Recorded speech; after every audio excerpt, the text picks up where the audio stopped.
আসসালামু আলাইকুম রহমতুল্লাহ। আজকে আমরা আমাদের যে সিভিল ডিপার্টমেন্ট তৃতীয় পর্ব সার্ভিং অন পরীক্ষা হয়েছিল এবং আমাদের সাজেশন থেকে কতটুকু কমন আসছে আমরা সেটা দেখব ইনশাল্লাহ। ঠিক আছে, তার আগে আমরা একটু খেয়াল করি আমাদের যে সাজেশনটা দিয়েছিলাম। দেখেন, আপনাদের গতানুগতিক আমরা বলি যেটা জরিপ মানচিত্র, এটা কিন্তু খুবই ইম্পর্টেন্ট প্রশ্ন, এজন্য কিন্তু আমরা বলছি।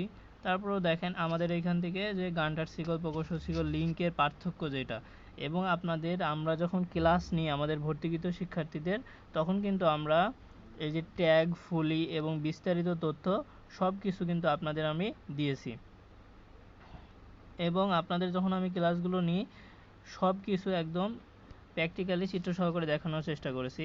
তারপরে আমাদের এখান থেকে দেখেন আমরা যেটা হলুদ কালার করা আছে 3 নম্বরটা এসেছে। এইভাবে দেখেন আমাদের সাজেশন কিন্তু খুবই সংক্ষিপ্ত, এখান থেকে সবগুলোই কমন এসেছে। যেটা এই যে জরিপ লিপি যেটা আমরা বলছিলাম এইটা আসছে। তারপরে একটু খেয়াল করেন যে ঢালু ভূমিতে কিভাবে আনুভূমিক মাপ নেওয়া যায়। একটা বিষয় সবসময় খেয়াল করবেন, আমরা সাজেশনগুলো আপনাদের জন্য তৈরি করি। দেখেন আমাদের ইচ্ছাটা কি, যে আমরা সাজেশনটা তৈরি করি আপনাদের যেন হেল্প করতে পারি, সহযোগিতা করতে পারি। আপনারা যে বিশ্বাস সহকারে এটা পড়েন, এই বিশ্বাস আস্থাটা যেন ধরে রাখতে পারি। আলহামদুলিল্লাহ, আল্লাহর কাছে সবসময় দোয়া করি যে আমরা যেগুলো তৈরি করি আপনাদের জন্য সর্বোচ্চ উপকারে আসে। দেখেন তারপরে আমরা এখান থেকে যে প্রশ্নটা আপনাদের আসছিল একটা, যে শিকল রেখা নদী দিয়ে বাধাপ্রাপ্ত হলে কিভাবে অতিক্রম করতে হয়, তারপরে শিকল টেপ কীভাবে নদীর প্রস্থ, মানে এই টাইপ আর কি। দেখেন তারপরে দেখেন শিকল রেখা বরাবর বাধাগ্রস্ত হলে যেই বিষয়টা সেটাও দিয়েছিলাম আমরা। তারপরে একটু খেয়াল করবেন যে ফিতার ঝুলনজনিত সংশোধনী যেটা আসছিল সেটাও আমরা করেছিলাম, টানজনিত ঝুলনজনিত সবগুলো। তারপরে দেখেন শিকল অতিরিক্ত লম্বা বা খাটো হয় কেন, এইখান থেকে। তারপরে দেখেন আমরা সবগুলো বিষয় এইভাবে দেওয়ার চেষ্টা করছি। তারপরে দেখেন আপনার যে পশ্চাৎ বিয়ারিং, আমার আর একটা বিষয় যেটা বলবো, আমি এই যে সার্ভিং যেদিন ক্লাস হয় সেদিন রাতেও ক্লাস নিয়েছি, এবং যেই ক্লাসগুলো নিয়েছি সব থেকে যে মজার বিষয় একটু যদি আমরা দেখি, আমরা যে ক্লাসগুলো নিয়েছি এইখান থেকে প্রত্যেকটা ম্যাথ আমি যেই ম্যাথটা বলছি ইম্পর্টেন্ট ওই ম্যাথগুলাই আসছে। তাহলে একটু খেয়াল করেন, আমি আপনাদেরকে বলছি যে এই ম্যাথটা 100% আসবে। দেখেন এই ম্যাথটা কিন্তু এসেছে, এবং বলেছে যে 40 ডিগ্রি আছে, এখানে 30 ডিগ্রিও থাকতে পারে, 50 ডিগ্রিও থাকতে পারে। দেখেন এই ম্যাথটা হুবহু আসছে। তারপরে যদি একটু খেয়াল করেন, এই যে এখান থেকে আমি বলছি যে 100% সম্মুখ বিয়ারিং পশ্চাৎ বিয়ারিং এর পার্থক্য থাকবেই। দেখেন এখান থেকে সবগুলো ম্যাথ এবং চিত্র সহকারে আমি করাইছি। দেখেন চিত্র সহকারেও আপনার প্রশ্ন আসছে, এবং সুন্দর করে বুঝাই করছি। আলহামদুলিল্লাহ, সবাই অনেক ভালো অ্যান্সার করছেন, অনেক খুশি হয়েছি। এখান থেকে দেখেন এটা তো করাইছি। তারপরে আর একটু মজার বিষয় দেখেন, মানে আমি রাতের বেলা যেগুলো আপনাকে বলছি, এই দেখেন এই ম্যাথটা আমি একদম 100% লিখিত দিয়েছি যে এই ম্যাথ আসবেই।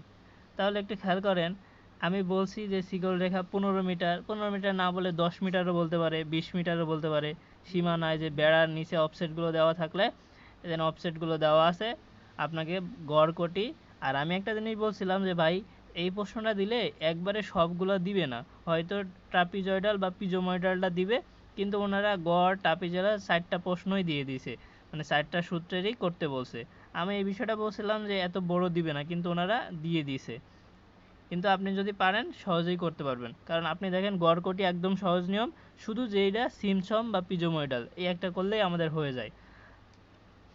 এটা দেখেন আলহামদুলিল্লাহ আসছে, মানে আপনি রচনামূলক 100%। তারপরে এই যে ঝুলনজনিত সংশোধনী যে বিষয়টা আমি বললাম, আমি ক্লাসে এবং আর আপনাদেরকে তো আমি সবসময় বলি সাজেশনে আমরা ম্যাথটা ওইভাবে অন্তর্ভুক্ত করি না, যতটুকু দরকার অতটুকু করি।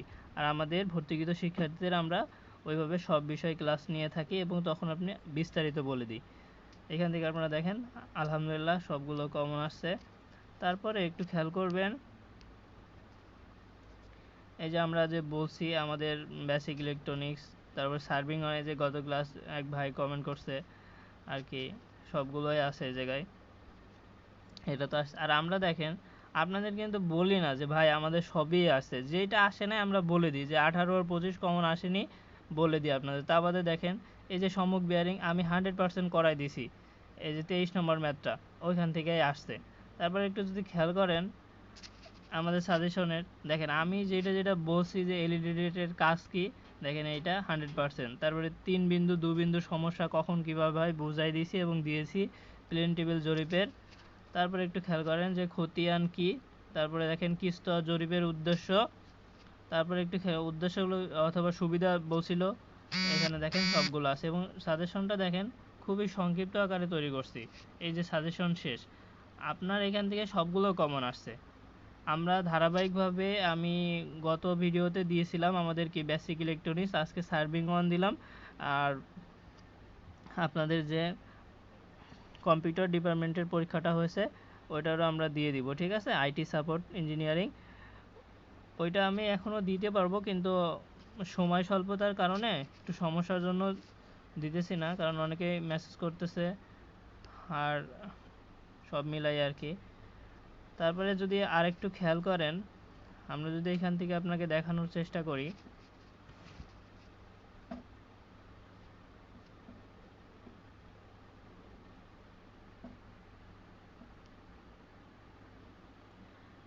আমরা যখন পলিটেকনিকের দেখেন একটু, আমরা যতটুকু আসে আমরা ওইভাবেই কিন্তু আপনাদের এখান থেকে দেখানোর চেষ্টা করি। আমাদের পেজে আপনার যে কোনো সাজেশনের জন্য নক করবেন, ইনশাল্লাহ পেয়ে যাবেন। সার্ভিং 3 আলহামদুলিল্লাহ পরীক্ষা চলতেছে, পরীক্ষা শেষে আমরা বলবো। তারপরে একটু খেয়াল করবেন, মানে আমরা যতটুকু আসে যেভাবে আসে আমরা অতটুকুই বলি। তারপরে আমাদের পেজে ঢুকতেই দেখবেন শর্ট সাজেশন নামে কমন যেগুলো আসে দেওয়া থাকে, এবং আমাদের সব কিছু এখান থেকে দেখে নিতে পারবেন। আর আমাদের বিষয়ে যে কোনো বিষয়ে মন্তব্য আপনি মন খুলে করতে পারবেন এবং আমাদেরকে বলবেন, মানে কথা মনের মধ্যে সংশয় রাখবেন না, কারণ আমরা চাই আপনাদের সর্বোচ্চ সহযোগিতা করার জন্য। আর সাজেশন যেগুলো কমন আসবে আলহামদুলিল্লাহ। আরেকটা বিষয় মাথায় রাখবেন যে আমরা বলেছি আমাদের 95% সর্বোচ্চ কমন থাকবেই, কারণ দু একটা প্রশ্ন বোর্ড ব্যতীত থাকতে পারে, কিন্তু এই মানে এই না যে প্রত্যেকটাতে 95%, কোনোটায় 80%ও হইতে পারে, কিন্তু এর মানে এমন হবে না যে আপনি 60%ও কমন পাবেন না। এই বিষয়গুলো একটু মাথায় রাখবেন। ধন্যবাদ সবাইকে আমাদের সাথে থাকার জন্য। আসসালামু আলাইকুম।